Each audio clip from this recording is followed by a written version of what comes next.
Former military veteran, entrepreneur, college professor, father of 4, and your podcasting host, Dr. Aaron Bryant. This is your host, Dr. Aaron Bryant, and welcome to another edition of DrBryantSpeaks.com. Now, before I start the show, I want to read you a comment I received. A listener asked me, Doc, I am a disabled veteran and I do my best to learn as much as I can regarding all the benefits there are for my family, but I think I am missing so much information. Where are the best places to find information? So first of all, that is a great question. I can't stress how common that is.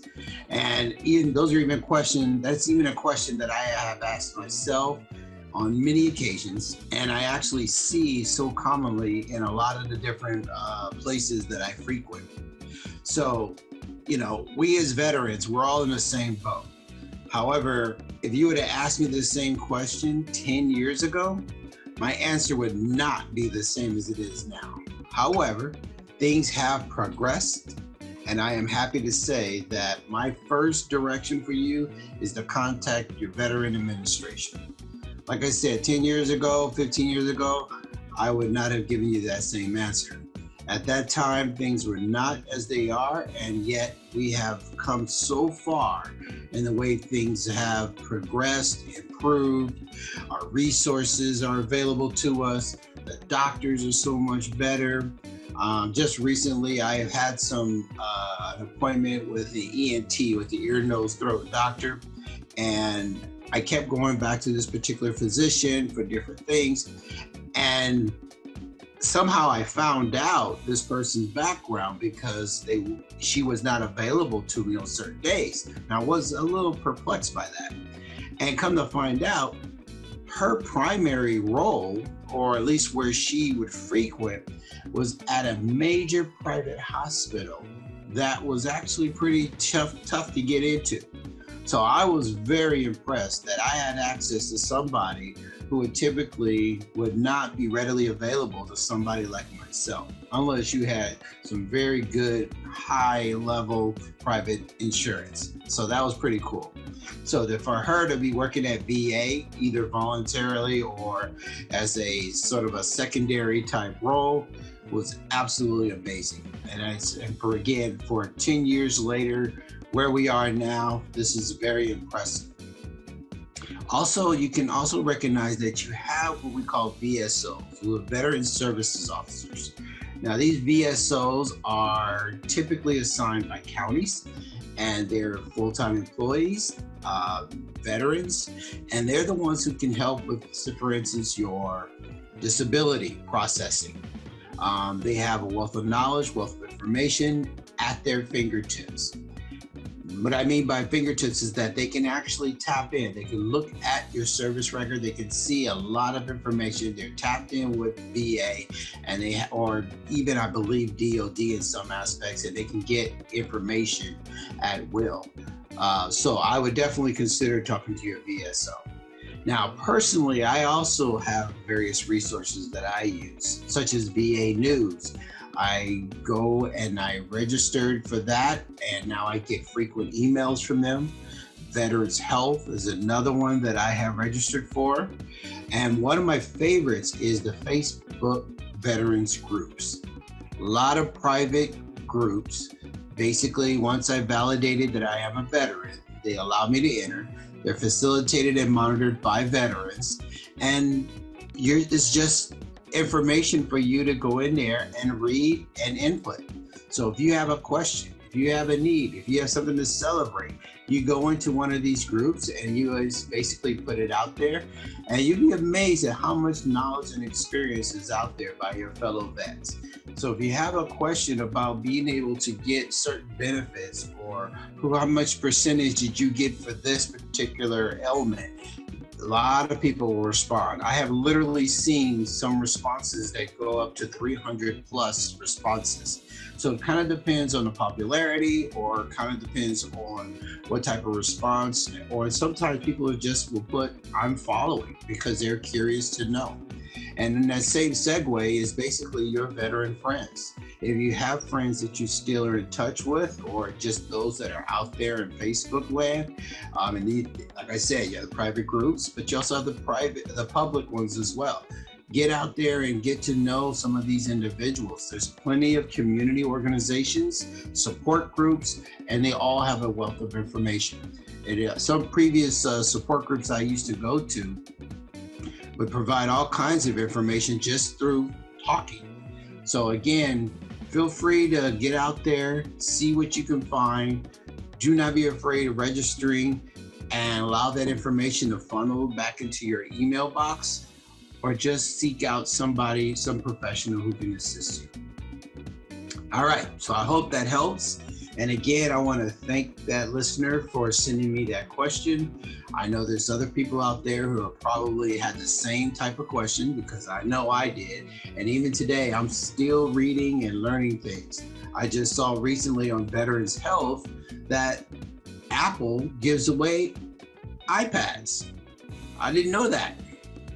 Now, when I was teaching, as some of you know, I'm a college professor, and I remember one of my students had came in with a really fancy, like notebook style computer system, and he wasn't taking notes. It turns out this thing is like some sort of recorder, and it transposes the information for him to read, and therefore he can go ahead and he can print that out. He just basically doesn't take notes. And there's another student, now that I remember, who does take notes, and the system dictates it back. So there's all kinds of wealth of technology toys that VA has access to, and obviously collaborates with some of our bigger products, such as, like I said, Apple, who's right now apparently giving away iPads. From my understanding, you have to qualify for it. You have to have some restrictions for them to give it to you.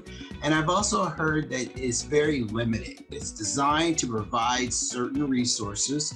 For instance, right now with VA, we have, because of COVID and also limitations of transportation, you can utilize telehealth. And apparently this iPad comes with a modem, so you can be able to utilize the internet and be able to stream your different appointments, being able to talk to your doctor, being able to reach out to your your pharmacy, and be able to access renewals of your prescriptions, et cetera, et cetera. So all kinds of things that are available to you.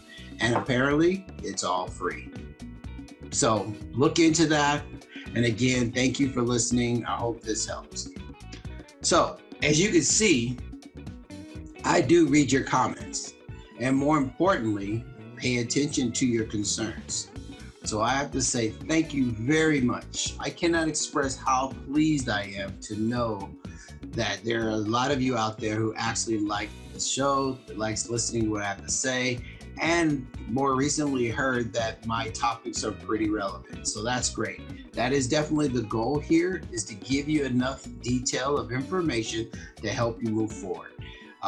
We have both tangible and intangible things to talk about, but there's definitely enough to go around. So keep it coming. I'll do my homework, do my research, and I'll do what I can to provide that to all of you.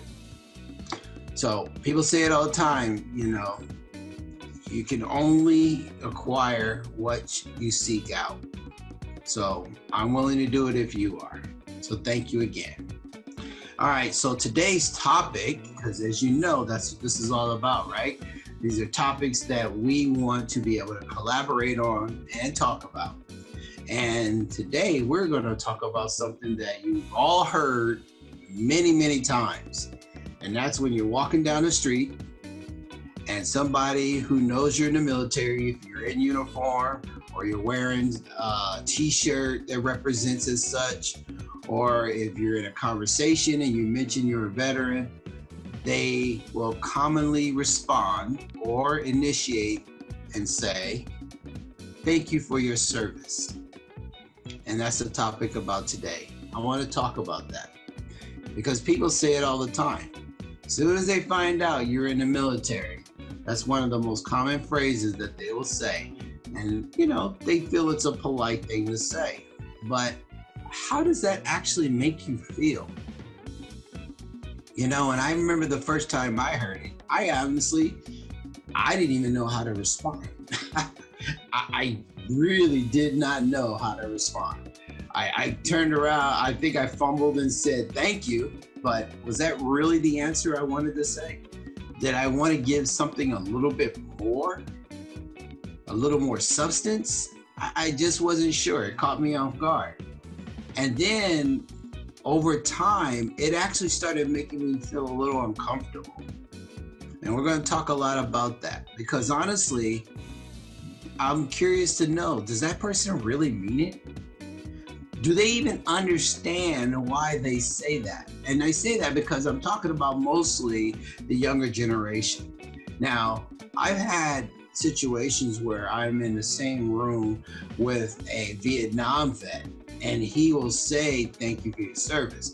And when that happens, I can't tell you that I was uncomfortable and I can't tell you that I didn't know what to say because that is not true. I was able to respond with full authority. No, thank you, sir, for your service. Because that person went through a period of time where things were a lot different.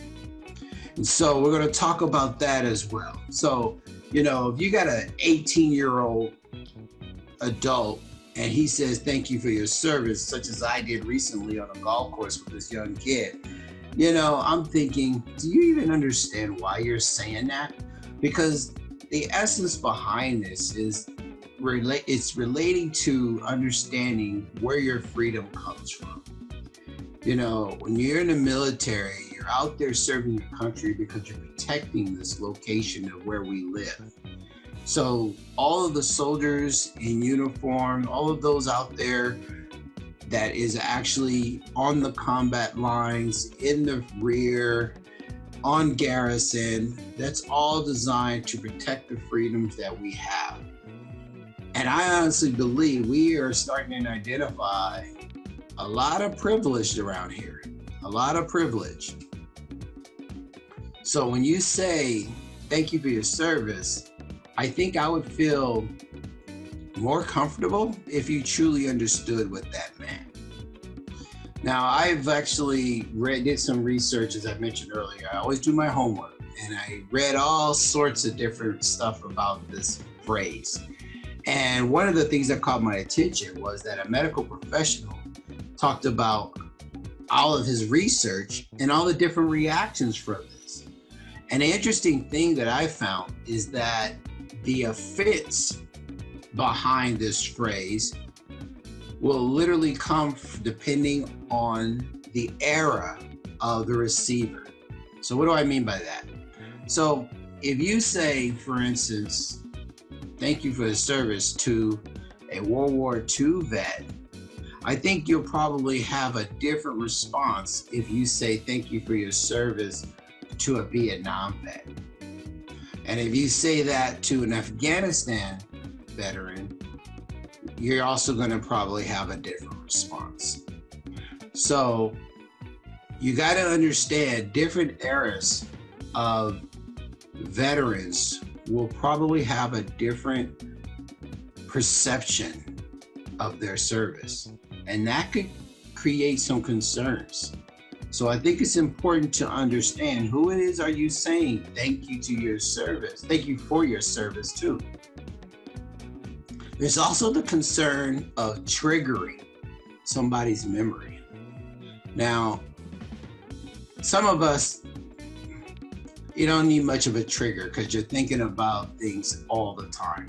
It wakes you up in the middle of the night. A bump against the wall cause you to jump. A movement in the shadows races your heart. Your anxiety increases. when you're in a crowd. These are all different things that are already daily triggers that you're tolerating on a continuum. However, some people have been able to suppress it enough to where it's not something they always have to think about until you may say something such as, "Thank you for your service." And then they process it quickly and they realize what it is you mean, and it takes them back to something that they may not actually want to remember. So keep these things in mind. If you're actually a listener right now and you're not military, or you're a family friend, or you're just somebody who stumbled on my podcast, I want you to understand that if you're going to say it, truly mean it, but also be aware of who it is you're talking to. And I would like to encourage something that I knew that I personally was very receptive to. And again, I only found this out because of my research. But I think if somebody knew I was a veteran and they said, "Oh, hi, I see you're a veteran. Okay. Thank you for your sacrifice." You know, to hear "thank you for your sacrifice," to me, gives a little bit of a warmer feeling. Because you're right, I did sacrifice. I left my home, I left my job. I actually was about to get a girlfriend of somebody I really liked at the time, and I left her. So for me, I sacrificed a lot because I felt I was going to do something bigger and better and more important. So I think for me, that kind of sits a little better. So to say "thank you for your sacrifice" is kind of cool. So think about different phrases you could say. And just think about that when you actually approach a veteran and have some meaning behind it. Because personally, saying "thank you for your service," I still am not sure if I'm comfortable with that. I also was not comfortable with what I was going to say, because saying "thank you," which I've done over 100 times, just seems so pathetic. So I've been toying with what else could I say? What other ways to acknowledge without being rude? So I did some homework and I found a couple that I actually like and I'm going to practice. And what that is if somebody says, and I'm going to repeat the most common thing, which is "thank you for your service," I was thinking I would respond as, "It was my honor." Think about that for a second. It was my honor. And that makes me smile because it truly was my honor.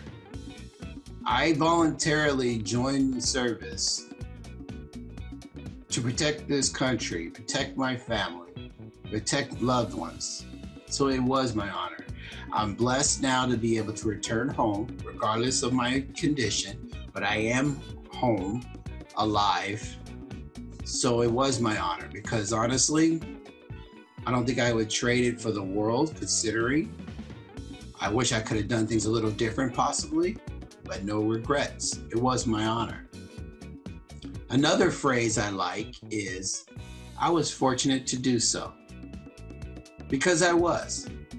I was fortunate because the military gave me something. It gave me training. It gave me a new perspective. I got to travel. I am now benefiting on other things because of the military. And I was able to actually do something that a lot of people are either, one, afraid to do, or not able to do. Because you got washouts all the time. I was able to go to basic training, graduate. There are those who can't even get past processing station. But then they get to basic and they wash out at basic. Then I was able to go to advanced infantry training, AIT. There are those who can't even do that. Then I was able to go to airborne school. there were those who wasn't able to do that. Then I went to Ranger Indoctrination Program, which we called RIT at the time. There were those, many of those, that were not able to do that. And then I was able to go to the battalion and perform. And there were those who could not handle that. So consider all these things. I hope what I said makes some sort of clarity, provides you some clarity, and makes a difference in how you respond to this common phrase, thank you for your service. I know each of you may have your own perception behind it. Depending on who is listening right now, if you're from Korea, correction, let's start from World War II, if you're listening, Korea, Vietnam, Iraq, Afghanistan, any of these different conflicts that are not documented, conflicts that are barely documented. If somebody says, thank you for your service, let's hope they mean well. But think about how you want to respond. Because in truth, we want them to feel like they mean it. We really do. So, on that note, my name is Dr. Bryant. You're listening to DrBryantSpeaks.com. Be blessed and know that I am speaking to you. But more importantly, someone is always listening. And that someone is not just me.